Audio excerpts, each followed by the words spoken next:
네, 한 주간도 정말 수고 많으셨고요. 말씀 안에서 이렇게 만날 수 있어서 감사합니다. 오늘 말씀을 가지고 오네시모를 부탁하며 빌레몬을 돕고 격려하는 바울이라는 제목으로 말씀을 나누겠습니다. 아마 설교 노트가 21절까지 되어 있을 것 같은데 19절 거로 이렇게 고쳐주시면 될 것 같습니다. 관계의 달, 우리가 특별히 관계의 달에 또 메시지를 또 빌레몬을 통해서 듣고 있습니다. 특별히 이 빌레몬에게 오네시모를 부탁하는 바울의 내용 속에서 우리가 살아가는 삶의 자리에서 경험할 수 있는 우리의 오네시모를 어떻게 대할지, 또 그 관계 속에서 하나님의 뜻하신 바가 무엇인지를 우리가 함께 고민하고 있는데요. 일단 우리가 지난 시간에 빌레몬에게 오네시모를 부탁하는 그런 바울의 모습을 봤습니다. 이 부탁하는 것 자체가 메시지가 되는 것이죠. 왜냐하면 오네시모에 관한 문제를 해결해가는 과정 속에서 바울은 그 한마디의 명령과 지시로도 이 문제를 풀 수 있는 권위자였습니다. 충분한 그런 권한이 있었다는 겁니다. 그런데 그 권한을 내세우지 않고 사랑으로서 부탁했다는 겁니다.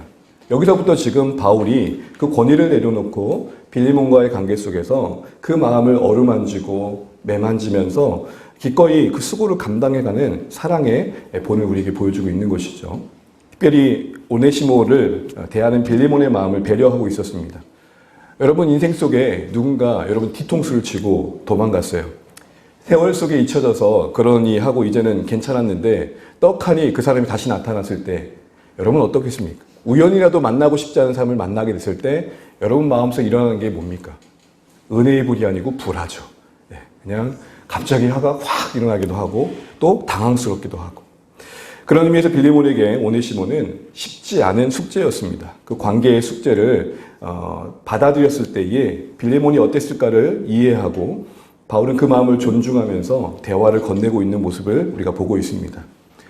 여기서 우리는 문제의 해결 속에 우리가 초점을 두다 보면은 관계를 잃어버릴 수 있다는 것을 생각해 보게 되었죠. 해결 중요합니다. 그러나 해결보다 더 중요한 것은 관계를 지켜가는 것입니다.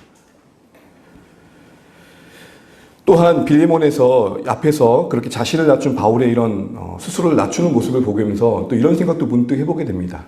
우리가 여러 일들 속에서 분명 우리가 억울함도 있고 또 속상함도 있지만 나를 더 낮추고 비우게 될 때 오히려 해결될 수 있는 문제가 생각보다 많지 않을까 싶은 생각들을 해보게 되는 것이죠.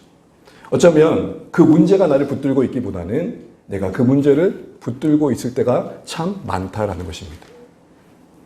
이런 측면에서 우리는 빌레몬을 대하는 바울의 그 스스로를 낮추는 모습 속에 문제를 대하는 갈등을 풀어가는 우리의 가정에 우리의 모습을 돌아보게 되는 것 같습니다.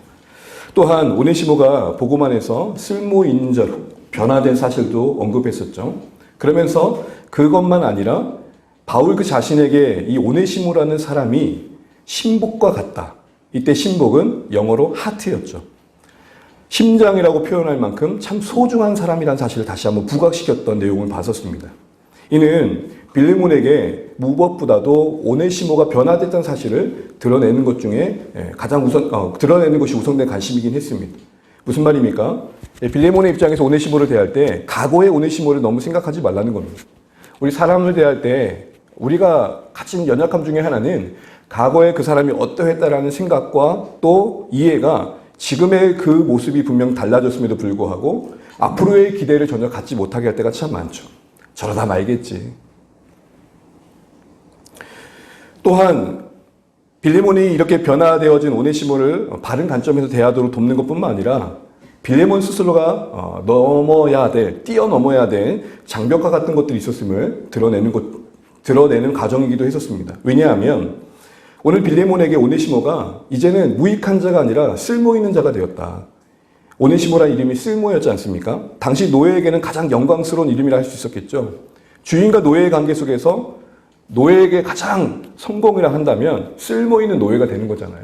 그래서 혹시나 이 쓸모라는 단어가 혹여라도 주인이었던 빌레몬에게 노예를 향해 기대하는 편견의 시선으로 바라보게 수도 있었겠구나라는 생각 속에 그렇게 바라보지 않도록 오히려 사람 그 자체를 소중히 여기도록 다시 한번 강조했던 내용이 신복이다라는 거였습니다.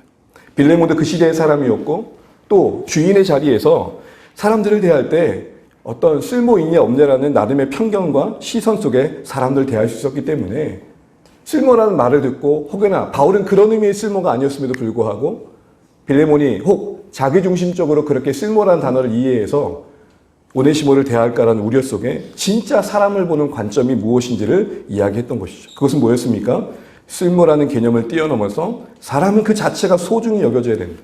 여러분, 기독교 관점에서 인간의 이해 가장 중요한 건 무엇입니까? 하나님이 창조 가운데 우리를 지으셨다는 사실 속에 하나님의 형상으로 스스로를 존중하는 것. 그러나 그 아름다움을 잃어버린 안타까움을 애처롭게 바라보면서 예수 안에서 회복되길 바라는 한마디로 이해와 긍휼의 시선이라는 것이죠. 물론 우리가 그렇게 바라본다고 해서 그렇게 바라보는 사람들이 당장에 변화되어진 건 아닙니다. 그러나 적어도 우리의 책임은 그런 이해와 긍휼의 자세로 세상을 애잔하게 바라볼 필요가 분명히 있다는 것이죠. 그게 그리스도의 마음이 자리 잡은 신자의 모습이기 때문입니다. 이런 의미에서 우리가 관계를 갖고 가는 과정 속에서 다시 한번 돌아볼 때 여러분, 예외 없이 우리 모두는 장벽과 같이 뛰어넘어야 될 자신만의 과거의 어떤 선입견이라든지 편견이 있을 수 있다는 것입니다. 각자의 기준과 이해와 경험 속에 어느새 자리 잡고 있는, 그래서 쉽게 거의 조건만사적으로 우리 안에 정죄하고 판단하는 언어들이 만들어질 수밖에 없는 내 내면의 세계를 사로잡고 있는 그런 편견과 선이해가 있을 수 있다는 사실 앞에서 우리 자신을 돌아봐야 되는 것이죠. 빌레몬이 쓸모라는 단어 앞에서 그가 주인으로서 노예를 대하는 시선을 가질 수 있었던 것처럼 우리도 경험 속에서 어느새 자리 잡은 편견과 또 내 안에 어떤 선이해 속에, 선입견 속에 관계가 어그러질 수 있는 가능성은 우리에게도 있다는 사실들을 돌아봐야 됐었습니다. 이제 이런 생각들을 해보게 됩니다. 왜 바울은 이렇게 그 권위를 내세우지 않고 사랑의 마음으로 다독여가고 있는가? 그 이유를 오늘 14절에서 분명히 다시 한번 확인해 보게 되는데요. 우리 14절, 15절 말씀 같이 한번 읽어보겠습니다. 시작. 그를 내게 머물러 있게 하려 하여 내 복음을 위하여 갇힌 중에서 내 대신 나를 섬기게 하고자 하나 다만 내 승낙이 없이는 내가 아무것도 하기를 원하지 아니하노니 이는 너의 선한 일이 억지같이 되지 아니하고 자의로 내게 하려 함이라. 아멘. 중요한 표현 하나가 나옵니다. 너의 선한 일이 억지가 아니라 자의로 되길 원한다. 바울은 권위와 명령으로 빌레몬에게 사랑의 마음을 주입하려고 하지 않았던 것입니다. 빌레몬 안에 사랑의 마음이 생길 때까지 기다려줬다라는 것을 말하고 있는 것입니다. 선한 일이 뭡니까? 저번에도 말씀드렸던 것처럼 지금 바울이 빌레몬에게 언급하고 있는 선한 일은 한마디로 바울이 오네시모를 부탁하는 내용입니다. 빌레몬이 오네시모를 다시 받아주고 그래서 화해의 관계 속에서 이제 오네시모가 예수님을 믿은 사람으로서 이 교회 공동체와 함께 특별히 바울과 함께 복음의 사역에 자유롭게 참여할 수 있도록 그 선한 일이 이루어질 수 있도록 빌레몬의 마음을 열어달라는 부탁이었죠. 근데 이것이 계속 말하는 것처럼 빌레몬에게 그렇게 쉽지만은 않았다는 것입니다. 그런 상황 속에서 억지로 될 수 있는 상황이기도 했었죠. 왜요? 바울이 말하는 거니까. 우리 그렇잖아요. 마음은 그렇지 않은데, 마음은 채 준비되지 않았는데 어떤 권위자의 말이기 때문에 부득불 여러 일들을 했던 경험들이 우리에게 모두 있지 않습니까? 일터에서도 그렇고 관계 속에서 그렇고 마음은 거절하고 싶지만 어쩔 수 없어 그 일을 할 때가 있습니다. 근데 바울은 그렇게 되지 않기를 바란다라고 말하고 있는 것입니다. 여기서 여러분 우리는 주목해야 할 중요한 단어 중에 하나는 자의로라는 단어입니다.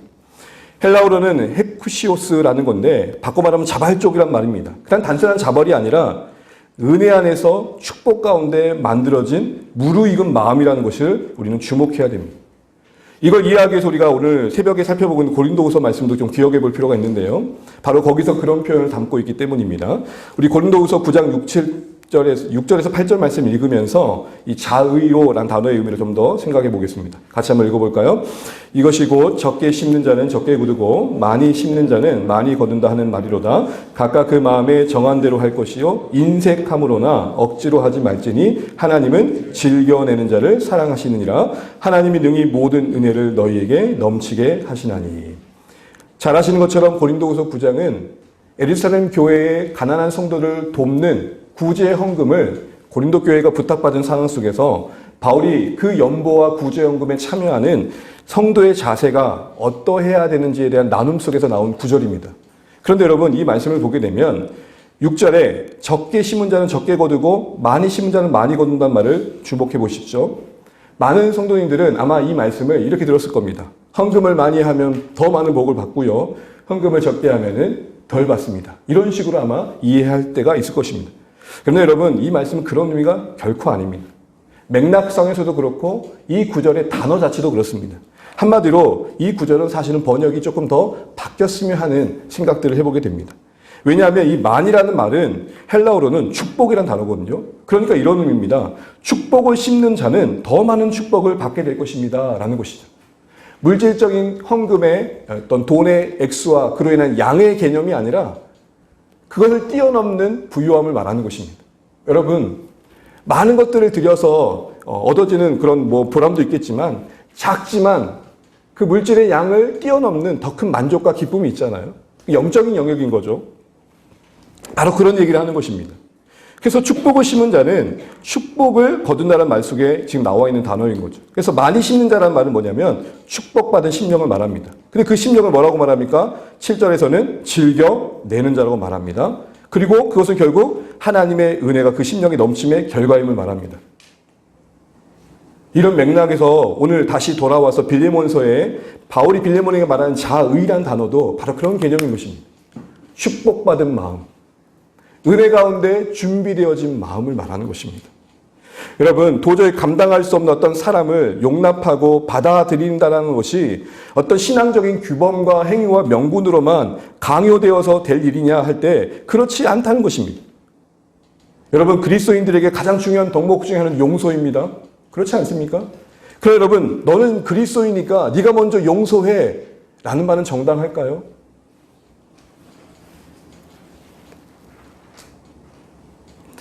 우리가 용서하는 자의 입장에 있어야 될 때, 우리가 뭔가 피해자의 입장에서 누군가를 용서해야 될 때 하나님은 우리의 마음을 강요하기를 원치 않으신다는 것.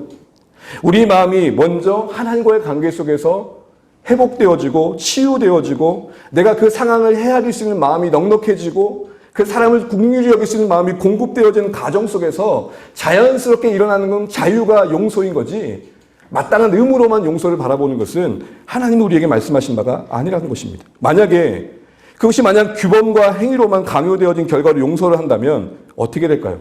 그것은 아마 기계적인 용서, 메마른 용서가 될 것입니다. 또한 상대방을 용서하는 입장에서 그 자신은 아마 도덕적인 우월감에 빠질지도 모릅니다. 용서하는 자로서 용서받는 자를 대할 때 그는 영원한 죄인으로 바라봐지고 자신은 그보다 나은 사람으로서 마치 시혜를 베풀듯 그 사람에게 용서를 베풀 수도 있다는 거죠. 그러나 여러분, 용서는 시혜가 아니라 은혜죠.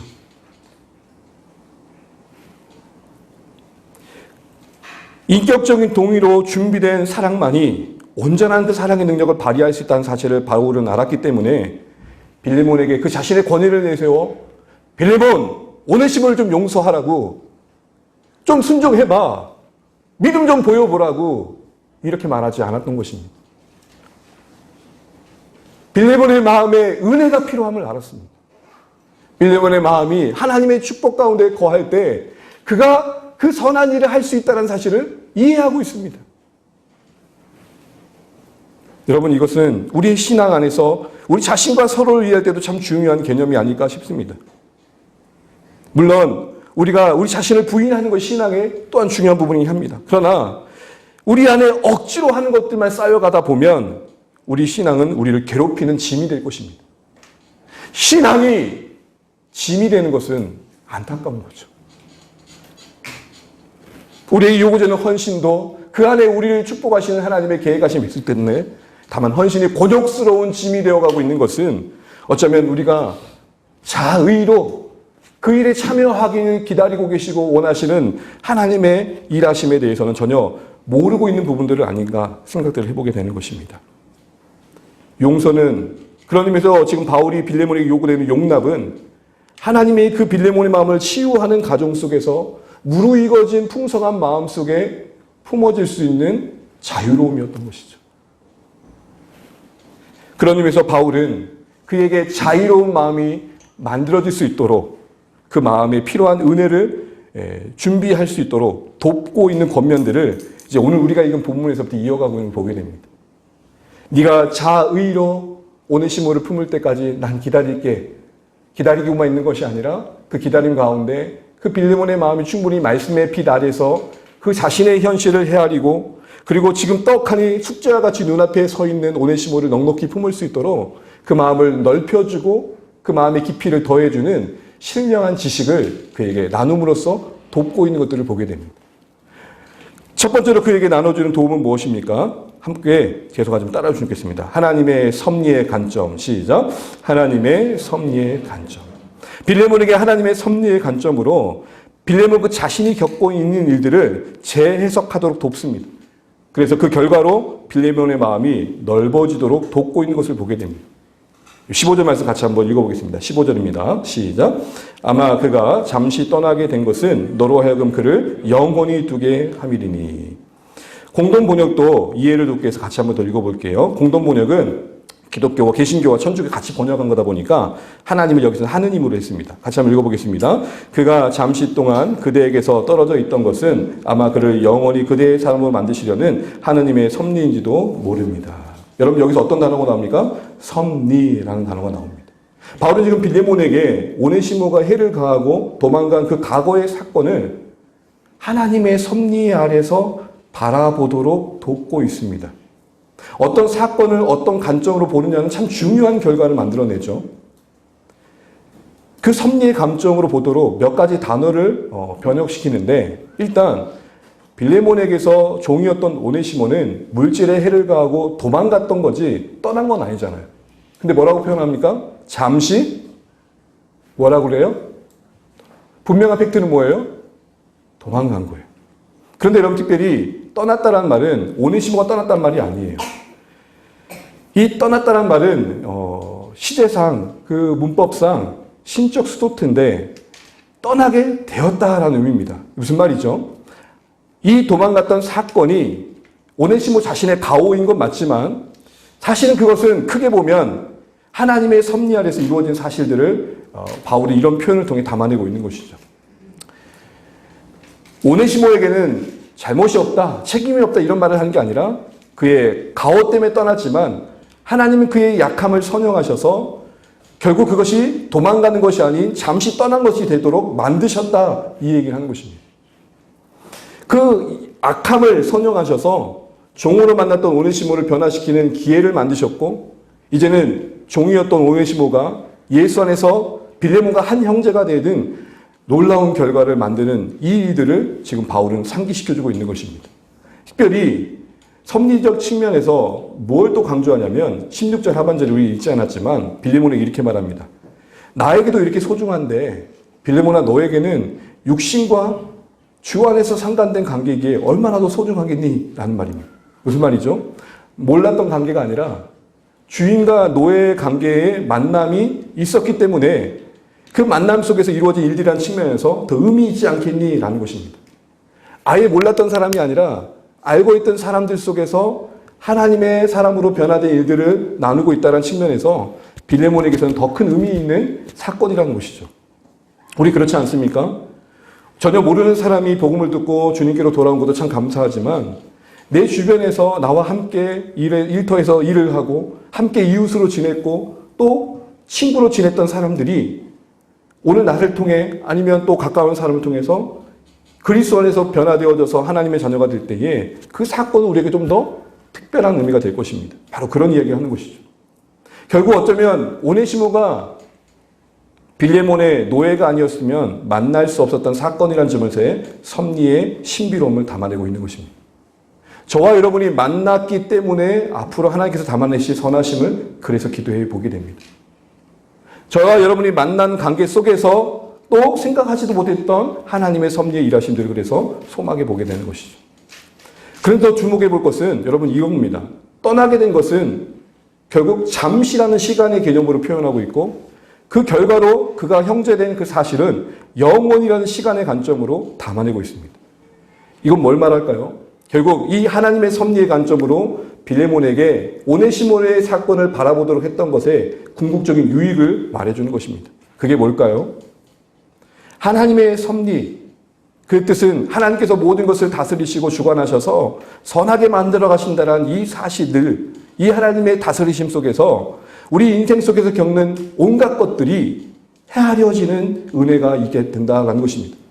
그때 헤아려진다는 것은 이 자체는 고통이고 이 자체는 손실이고 이 자체는 슬픔이고 이 자체는 당장 나에게 괴로움이지만 그것이 만든 나도 생각할 수 없었던 결과들은 그 결과를 맞이하는 그 순간에 그간 겪었던 모든 것들은 그 고통들은 상대적으로 가벼워지는 은혜를 경험하게 된다. 이 얘기를 하고 있는 것입니다.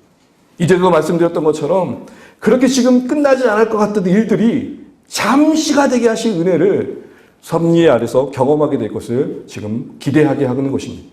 또 바울은 빌레몬에게 지금 그 아래, 그 섭리 아래서 지금 그 일을 마주하고 있음을 상기시켜주고 있는 것이죠. 여러분 여기서 우리 중요한 거 한 가지 알게 됩니다. 그게 뭡니까? 하나님의 다스리심에 그 선하심에 눈뜨게 될 때 설명되어지지 않고 이해될 수 없는 여러 인생 속에서 마주하는 여러 일들에 대한 포용력이 만들어집니다. 우리가 믿음을 갖는다는 것은 그 어떤 문제와 염려도 없다라는 게 아닙니다. 신앙은 염려를 제거하는 게 아니라, 신앙은 두려움을 제거하는 게 아니라 두려움에서의 의미를 발견하고 두려움을 다스릴 줄 아는 것입니다. 여러분 평생 신앙을 가졌기 때문에 염려, 두려움이 없다는 생각을 하는 것 자체는 잘못된 것입니다. 그 염려를 다스리게 되는 것이죠. 하나님의 섭리, 하나님이 모든 것을 다스리신다는 것을 눈뜨게 될 때 인생사 속에 한 신자로서 사는 우리의 삶에 다양한 것들은 다르게 하나님 안에서 다시 해석될 수 있다는 것입니다. 분노의 마음으로 응분의 대가를 안겨주고 싶은 여러 것들이 다시 한번 그런 헤아림 속에 품어지는 마음이 만들어진다는 것이죠. 그 놀라운 기적들이 일어난다는 것입니다. 여러분, 우리에겐 장발장으로 또 드라마나 영화로는 뮤지컬로는 미제라블로 알려진 빅토르 위고의 소설을 기억하실 겁니다. 가장 유명한 여러 장면들도 있지만 가족들, 형제들을 위해 빵을 훔쳤다가 옥에 갇혀서 또 여러 번 탈출하려다가 그것까지 붙잡히다가 거의 19년 동안 감옥에 있다가 중간에 가석방되어서 나온 그때에 사회에서는 받아주지 않았죠. 그런 가운데 한 주교가 그를 받아줍니다. 환대해 줍니다. 먹을 것을 주고 또 잠자리를 마련해 줍니다. 그런데 장발정이 그 주교의 한대에 배반을 가하죠. 식계를 훔쳐서 도망갑니다. 잡히게 됩니다. 여러분 잘 알고 있는 장면 아닙니까? 붙잡혀 와가지고 이 사람이 당신의 주교님의 이 식계를 훔친 게 맞습니까? 라고 잡아와서 묻게 됩니다. 그때에 미라엘 주교가 그 대사 가운데, 뮤지컬 대사 가운데 이렇게 말을 합니다. 내 형제여, 그 병사들에게는 아니요, 내가 은식기를 줬었고 은촛대까지 줬었는데 안 가져갔었네요 라고 덤으로 그에게 건네면서 장발장이 이렇게 말합니다. 내 형제여, 이것을 기억하시오. 이 사건 속에 더 큰 계획을 보시오. 하나님께서는 당신은 어디로부터 이기를 주셨소? 난 하나님을 위해 당신의 영혼을 샀소. 미리의 주교 입장에서는 사법적 정의를 내세우면서 그렇게 환대했는데 이렇게 내 등을 치고 내 뒤통수를 치고 또 도적질까지 하면서 정당한 심판의 행위를 가할 수도 있었을 겁니다. 그런데 여러분 전적인 용서를 선택했던 이유가 그의 고백 속에 나옵니다. 그럼 뭘 본 겁니까? 더 큰 계획. 용서와 용담이 장발장의 인생에 만들 새로운 가능성을 주목했던 것입니다. 억울함과 속상함과 답답함으로 우리의 인생을 헤아릴 때는 만들 수 없는 마음인 것이죠. 빌레몬이 만약에 오네시모를 대할 때에 더 큰 하나님의 계획을 보지 못한다면 아마 당장의 오네시모는 품어줄 수 없는 대상이었을 것입니다. 우리는 이 일을 요셉을 통해서도 확인해 보게 됩니다. 여러분 창세기 50장 19, 20절 요셉의 말씀을 읽고 이 부분을 한번 마무리해 보겠습니다. 같이 한번 읽어볼까요? 시작. 요셉이 그들에게 이르되 두려워하지 마소서 내가 하나님을 대신하리이까 당신들은 나를 해하려 하였으나 구원하게 하시려 하셨나니 내가 당신들과 당신들의 자녀를 기르리이다 하고 그들을 강곡한 말로 위로하였더라. 우리가 알고는 요셉의 인생은 드라마틱하지 않습니까? 다른 사람도 아니고 형제들한테 죽임의 위기를 겪었었고 팔렸습니다. 인간 시장에 노예로 팔렸다고요. 여러분 이거 인생의 큰 상처 아닐까요? 만약에 우리가 이런 일을 경험했다면 이를 갈고 칼을 갈고 언젠가 권한이 주어지면 복수의 칼날을 휘두르지 않았을까요? 마침 애굽의 총리가 되었습니다. 여러분 권한이 복수와 만나면 무서운 겁니다. 힘이 없어서 복수를 못하는 거지. 그 응어리진 마음을 고난을 가지고 풀 수 있었습니다. 마침 형제들이 자신 눈앞에 나타났습니다. 이제 아버님마저 돌아갔습니다. 그런 형제들이 두려워하는 거죠. 보호막이 거두어졌다. 그때 요셉이 그 형들에게 뭐라고 말합니까? 형님들 두려워하지 마십시오. 당신들은 나를 해하려 했던 게 사실입니다. 그런데 뭐라고 말합니까? 그런데 하나님은 그 악한 것을 뭐로 바꾸셨다고요?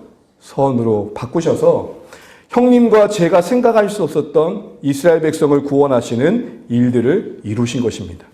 그리고 뭐 어디까지 이야기합니까? 그 형님들을 용납하는 것뿐만 아니라 그의 모든 자녀들을 그 자녀들을 양육하는 것을 돕고 그들을 위로하는 자리에까지 서 있는 걸 보게 됩니다. 여러분, 우리가 요셉이 되지 않아서 요셉이 경험했던 일들 다 이해할 수 없겠지만 여러분 적어도 응어리진 마음으로 누군가를 대할 때 그것이 풀어진다는 게 쉽지 않은 것은 알 것입니다. 더 나아가 그 대상을 위로한다고요? 그 대상을 품어주고 도와준다고요? 쉽지 않은 겁니다. 요셉이 근데 그게 가능했던 이유가 뭡니까? 하나님의 섭리의 관점에서 그 현실을 헤아릴 때 가능했던 것입니다. 사랑하는 성도 여러분, 우리의 인생 속에 해석되어지는 일이 참 많습니다. 그러나 분명한 건 한 가지는 합력하여 선하시는 하나님의 선하심도 있다라는 것입니다. 이 사실을 바라볼 때 우린 견딜 힘을 얻게 되고 또한 그 섭리 가운데 선택했던 것들이 당장의 모든 보장을 해주는 건 아니지만 그래도 믿음의 모험을 감당해 갈 수 있는 선택들을 하게 한다는 것입니다. 여러분 어쩌면 이 섭리의 마음이 혹여라도 빌레몬의 마음을 넓혀서 오네시모를 품었다고 하신다. 여러분 뒤끝은 없었을까요? 빌레몬의 마음이 염려는 없었을까요? 여러분 한 번 입은 상처는 우리의 삶을 계속 괴롭히잖아요. 아마 불안했을 거예요. 저것이 또 뒤통수 치고 도망가면 어떨까? 여러분 가장 가까운 사람들을 얼마나 수없이 용납했어요. 근데 그 뒷자리는 뒤끝은 뭐죠? 저것이 또 배반하면 어떨까? 그럼에도 불구하고 하나님의 섭리는 그 믿음의 모험을 가능케 한다는 것입니다. 왜요? 그것조차도 선하게 하실 하나님이심을 알기에 쉽진 않습니다. 그래서 여러분 신앙은 쉬운 게 아닙니다. 그러나 더 분명한 건 이 모든 과정 속에 하나님은 그 자신의 선하심을 드러내며 영광을 뺏기지 않으신다는 것이죠.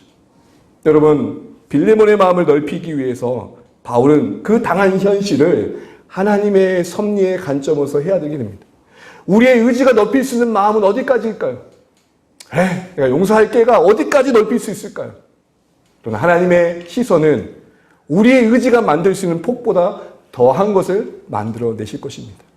사랑하는 주안의 가족 여러분, 하나님의 섭리, 하나님의 주권, 하나님의 다스림 안에서 우리 인생을 핥히고 간 수많은 상처들과 지금도 현재형으로 나를 괴롭히고 있는 모든 문제들이 어떻게 빛나는 빛처럼 바뀔지를 기대해 보십시오. 평생 아버님으로부터 자신의 육신의 아버지로부터 괴롭힘을 당했던 한 여성이 그 자신이 당했던 평생의 폭력을 고통을 고스란히 떠안고 사회에 그 자신의 이야기를 하면서 했던 책 제목 중에 하나가 이런 제목이 있습니다. 눈물도 빛을 만나면 빛납니다.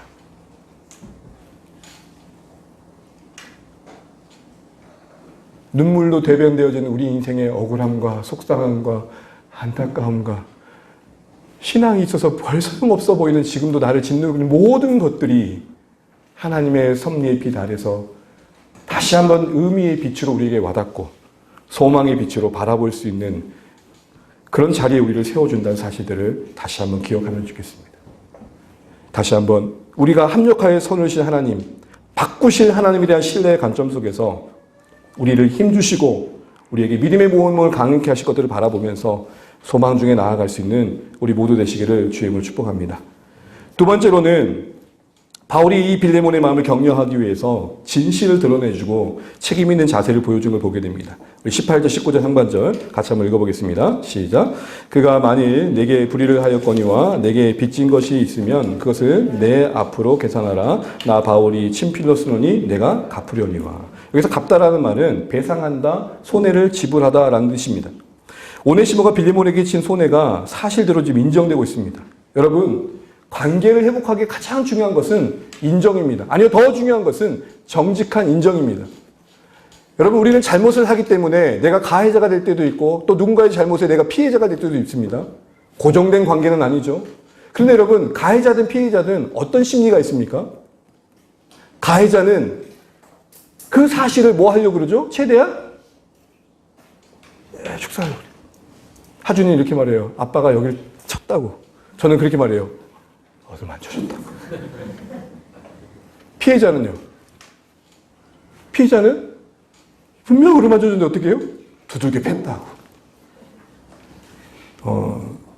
감추고 싶은 이야기지만 설교를 위해 드러냅니다. 하은이가 때렸을 때 제가 겁방용으로 야구방망이를 눈앞에 뒀습니다. 실제 절대 때리지 않았습니다. 근데 그 뒤에 어떤 소문이 돌았냐. 우리 아빠는 야구방망이로 나를 시커게 때렸어. 여러분, 관계가 회복되기 중요한 건 뭐죠? 가해자든 피해자든 그 사실을 축소하거나 확대하는 게 아니라 정직하게 인정하는 겁니다. 여러분, 빌레몬의 입장에서 자신이 자꾸 용서만을 강요하다는 것 같을 때에 속상한 건 뭘까요? 내가 손해본 건 어떡해? 라는 생각 들지 않았을까요? 바울은 뭐라고 말합니까? 너가 손해받은 거 인정한다. 그리고 오네시모를 대신해 바울 자신이 변상할 의지를 확고히 합니다. 그리고 그 확고한 의지를 어떻게 표현합니까? 친필로 쓰노니라고 되어 있습니다. 여러분, 바울이 친필로 쓴다는 것은 바울이 직접 그 수어를 썼다는 증거이고, 특별히 이 맥락에서의 친필은 계약서에서 설명과 같습니다. 진실을 인정함과 함께 책임 있는 배상의 모습을 보여줌으로써 여러분, 빌레몬의 마음이 좀 누그러뜨리지 않았을까요? 우리가 가끔 피해자로서 용서를 요구받을 때 힘든 게 뭐예요? 진상이 규명되지 않을 때 아닙니까? 난 정말 아픈데 조금 당했다고. 난 진짜 죽을 만큼 힘들었는데 그거 별거 아니었다고. 네가 믿는 사람이니까 용납해. 회사에서든 여러 일터에서든 여러 관계 속에서 드러난 사건 뉴스들을 보십시오. 어느새 피해자가 또 다른 가해자의 2차 가해를 받는 경우는 어떤 것입니까? 진실이 정확하게 드러나지 않아서 결국 그것 때문에 더 큰 어려움을 겪잖아요. 관계가 회복되기 참 중요한 건 뭡니까? 참된 용서는 뭡니까? 무조건 죄를 못 본 척 덮어주는 게 아닙니다. 죄에 대한 정직한 인정과 책임 있는 자세를 보여주는 겁니다. 죄에 대한 책임을 물으면서 여러분, 용서는 이루어지는 것입니다. 그것을 없는 것처럼 여기는 게 아닙니다. 사실을 드러내고 거기에 합당한 책임을 요구해 가는 것입니다. 그러나 그것은 단순히 사법적인 정의를 들이대는 게 아니라 국률 가운데 가해와 피해자의 관계 속에 피해자 입장에서는 그 사람이 변화되기를 소망하는 게 신자로서 그 용서의 과정을 밟아가는 모습인 것이죠. 이번 주에 키갈리 열구 목장에 박재범 선교사님 오셨거든요. 이분이 나누리 의료센터에서 현지인들의 의료 혜택을 보지 못하는 가난한 사람들 대상으로 무료 봉사를 합니다. 내과 전공의로서 또 부인 되신 분은 서학과 전공의로서 10여 년 정도 섬기고 있는데 현지들과 하다 보면 문화적인 쇼크도 있고 그렇잖아요. 근데 한 병원 캐셔가 단연간 몇 개월간 이제 물질을 조금씩 훔친 게 나중에 드러난 거예요. 이 도박병이 있어가지고 이제 그걸 도박에 쓴 거죠. 이게 나중에 드러났을 때 선교사님 편지에 그런 내용이 있었어요. 어떻게 할까 참 고민이 됩니다. 법적인 형을 칭해서 한다 한들 이 사람이 도박이 고쳐질까라는 생각도 만무하고, 그래서 결국은 고민하다가 이렇게 했다고 합니다. 감봉을 통해서 그가 물질적인 해를 끼친 것들은 다 스스로 빚을 갚게 하고, 그리고 계속해서 일을 할 수 있는 기회를 주면서 그 이전의 관계 문제를 회복할 수 있는 기회를 주는 쪽으로 선택을 했다고 합니다. 여러분, 이거 쉽지 않은 결정 아닙니까? 똑같은 일이 반복될 것에 대한 두려움도 있었기에 쉽지는 않았을 겁니다. 그러나 여러분, 용서는 뭡니까? 책임만을 추궁하는 게 아니라 그 사실을 인정하되 그 가해자가 변화될 것을 기대하면서 긍휼을 베푸는 것을 잊지 않은 것이죠. 이런 면에서 여러분, 기독교 신앙에서 용서의 개념은 정의의 추구와 대립되는 개념이 아닙니다. 오히려 정의 추구가 부재한 용서는 죄와 악을 고착시킬 수 있습니다. 너무 섣부른 용서와 너무 쉬운 용서를 계속 요구하다 보면 죄를 지어도 괜찮네, 용서해 주니까, 이런 분위기를 만들 수 있겠죠. 또한 용서 없는 정의의 추구는 이 사회를 쌀벌하게 만들 것입니다. 심각한 복수의 칼날이 오고 갈 것입니다. 그런 의미에서 참된 용서는 치유를 통해 정의를 완성시켜가는 과정이라고도 할 수 있는 것입니다. 예, 이런 개념 속에서 바울은 빌레몬과 오네시모를 무조건 덮으려고 했던 게 아니라 잘못을 드러내고 그 잘못 속에서 새로운 가능성을, 기회를 줄 수 있는 방향으로 풀어가고 있다는 사실들 속에 우리는 정말 문제를 푸는 데 있어서 사건의 정직한 인정과 그것에 대한 책임과 그것을 국률을 바라보면서 또 다른 가능성을 제시해줘 가는 과정들이 용서임을 배우게 됩니다. 이게 아마 빌레몬의 마음엔 좀 더 격려가 되었을 것 같습니다. 이런 의미에서 여러분, 우리가 한 번씩 생각할 것들이 있습니다. 어떤 가해자가 행한 일의 진상과 진정한 사과와 책임이 없이 당한 자에게, 피해자에게만 용서를 무조건적으로 강요하는 것을 여러분 주의하셔야 됩니다. 교회 안에서 일어난 심각한 문제들을 대할 때 그것이 마침 리더십과의 관계일 때는 대부분 리더십이 잘못했음에도 불구하고 그 죄를 드러내기보다는 성도들에게 당신만 입 다물면 돼. 당신만 조용하면 돼. 주님의 사랑으로 이겨내라고.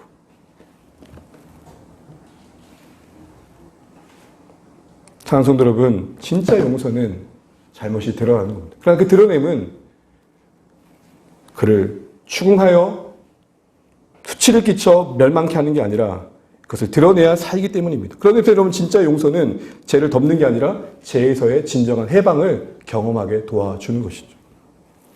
스티븐 첼리란 분이 그래서 이런 말을 합니다. 읽어보겠습니다. 시작. 성급하고 섣부른 용서는 피해자를 더 힘들게 만들 뿐 아니라 가해자에게도 바람직하지 않으며 나아가 이들이 속한 사회와 인류 공동체에도 해가 미칠 수 있다. 여러분, 용서의 개념을 좀 더 분명하게 이해하시면 좋겠습니다. 그럼 여러분, 무조건 그들이 용서의 순서를 따라 합당한 고백을 하고 책임을 질 때까지 기다려주는 것만 또 용서일까요? 기독교의 용서는 그 순서에 또 매이지 않습니다. 먼저 그렇게 해주면 참 좋겠지만 그렇지 않더라도 용서의 마음을 우리가 먼저 부여받고 용서하고자 하는 마음을 하나님과의 싸움 속에서 감당해 가야 되는 것이죠. 그래서 여러분, 자연스럽게 바울은 세 번째 권면을 이어가는 걸 보게 됩니다. 우리가 먼저 용서 구하기를 기다리는 것도 필요하지만 용서하고자 하는 은혜를 구함도 필요하다는 것이죠. 그래서 바울은 19절 하반절에 이렇게 말합니다. 같이 한번 읽고 이제 말씀 마무리해 갈게요. 시작. 내가 이 외에 내 자신이 내게 비친 것은 내가 말하지 아니하노라. 하나님께서 빌레몬에게도 사랑의 빛을, 그 빌레몬도 사랑의 빛을 하나님께 줬다는 사실들을 기억시켜 줍니다. 오네시포가 갚아야 빛만 있는 게 아니라 빌레몬 자신도 받은 빚이 있다는 사실들을 기억시켜 줍니다. 특별히 그때 그 빚은 물질적인 개념이 아니라 그가 바울을 통해 복음을 듣고 예수를 믿어 하나님의 자녀가 된 더 큰 영적인 빚을 말하는 것이죠. 이는 빌레몬이 오네시모가 끼친 경제적 손실보다 비교할 수 없는 더 큰 빚을 받았다는 사실을 생각하도록 돕는 것이었습니다.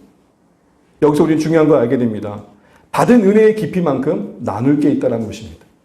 상대방이 용서를 받을 준비를 하기까지 기다리는 것도 필요하겠지만 우리 자신도 무르익어 가야 된다는 것이죠. 이런 의미에서 우리의 용서의 행위의 근거는 내 의가 아니라 하나님의 용서하심을 받은 자로서의 은혜의 깨달음에 기초하는 것이죠.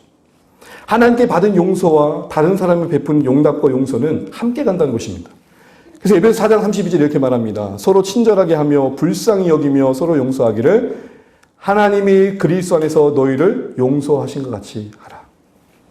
하나님께서 우리를 용서해 주신 사실 안에서 그것이 객관적인 사실만이 아니라 주관적인 경험이 되는 가운데 우리 마음은 깊어지고 상대방이 혹시 용서를 구하지 않은 상황이라도 용서하고자 하는 마음이 준비되어져 가는 것이죠.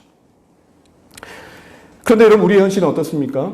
하나님의 용서가 제3자를 향한, 타인을 향한 용서로 이어지는 데 있어서 우리 안에 제가 끊임없이 해방하는 걸 보게 됩니다. 대표적인 예가 마태복음 18장에 나오는 용서하지 않은 종의 이야기입니다. 여러분, 너무 잘 알고 있는 이야기죠.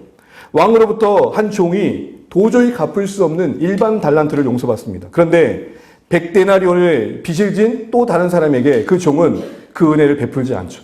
멱살을 잡고 갚으라고 당장 흔들어댑니다. 그는 더 큰 은혜를 받았음에도 불구하고 용서를 베푸는 데서 더 실패를 합니다. 이 말씀은 베드로가 그렇게 했던 유명한 말씀의 맥락에서 나온 것을 압니까? 주님, 용서하면 몇 번 용서해야 됩니까? 거기에 주님은 뭐라고 답하셨습니까? 7번씩 70번이라도. 셀 수 없는 숫자를 말씀하신 겁니다. 그런 가운데 이 이야기를 꺼내신 겁니다. 이 말이 뭘까요? 우리는 끝없는 용서를 주고받는 현실 속에 살아갑니다. 여러분, 어쩌면 우리의 현실은, 실존은 용서가 필요합니다. 그러면서 여러분, 레미제라블이라는 그 불쌍한 사람들이라는 이름의 뜻처럼 우리 모두는 용서가 필요한 불쌍한 사람인지 모릅니다. 그런 현실 속에서 누군가를 끝없이 용서해야 되는 자리에 있을 때에 그 용서에 메마르지 않기 위해 필요한 건 뭘까요? 우리가 1만 달란트 용서받은 자 사실을 잊지 않은 거라는 거죠.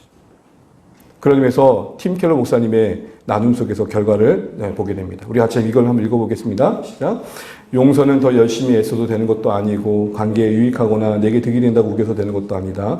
회개와 믿음으로 살아계신 하나님을 만나야 된다. 우리가 용서받은 자라는 사실의 경험 속에서, 실제 속에서, 내가 예수님의 십자가 못 박은 죄인으로서 자신이 비춰지는 가정 속에서 우리 마음은 용납되어지고 용서되어지는 마음을 만들어가게 된다는 것입니다. 바울이 이것을 잘 알았기 때문에 빌레몬에게 기다림의 시간 속에 그에게 필요한 권면들을 했던 것입니다. 빌레몬아, 너도 받은 은혜가 있지 않니? 빌레몬아, 오네시모의 죄는 분명해. 그리고 여기에 대한 책임은 나는 분명히 질 거야. 빌레몬아, 하나님의 섭리에 더 큰 계획을 바라보면 좋겠다. 지금 너에게 어떻게 체감되어지는 것보다 더 중요한 것은 너의 인생을 향하신 하나님의 계획의 선하심을 신뢰하면 좋겠다. 그 신뢰 속에 지금의 손에 당한 것들을 헤아리면 좋겠다. 이렇게 권면하고 있었던 것입니다. 이런 모든 권면들은 빌레몬의 마음이 억지로 해서 자의로 되어지는 과정이 필요했던 지식인 겁니다. 오늘도 우리 마음이 넓어지고 깊어지기 위해 필요한 게 뭘까요? 하나님의 섭리에 대한 이해요. 우리가 받은 바 은혜가 크다는 사실에 대한 깨달음이요. 또한 용서의 과정 속에서 우리가 진실하게 그 용서의 문제를 직면하는 것일 겁니다. 여러분, 혹시 우린 피해자라면 너무 문제를 과대 확장하고 있는 자리에 있지는 않은지를 돌아보시면 좋겠습니다. 그 과대 확장하는 마음이 우리 안에 응분의 대가를 지불해야 되는 분노를 붙들어주고 결국은 그것을 놓지 않아 더 이상의 한 발자국도 더 내리지 못하는 마음을 만들 수도 있기 때문입니다. 가해자라면 정직하게 내가 피해를 끼친 것을 인정하고 문제를 풀어가고자 해야 되는 것과 같은 논리인 것입니다. 사랑하는 성도 여러분, 특별히 어제 팀 켈러라는 목사님께서 세상을 떠나셨습니다. 마침 어제. 맞물렸어요. 이 설교를 준비하는데 팀 켈러 목사님이 암투병을 하시다가 돌아가셨다는 사실, 어제 소천하셨다는 소식을 들은 거예요. 저에게는 메시지였습니다. 언젠가 우리가 뜻하지 않은 날에 세상과의 이별을 하게 될 날에 우리의 삶이 시간 속에 살았던 그 이야기를 끌어안고 하나님께 섰을 때에 어떤 이야기를 서면 좋을까?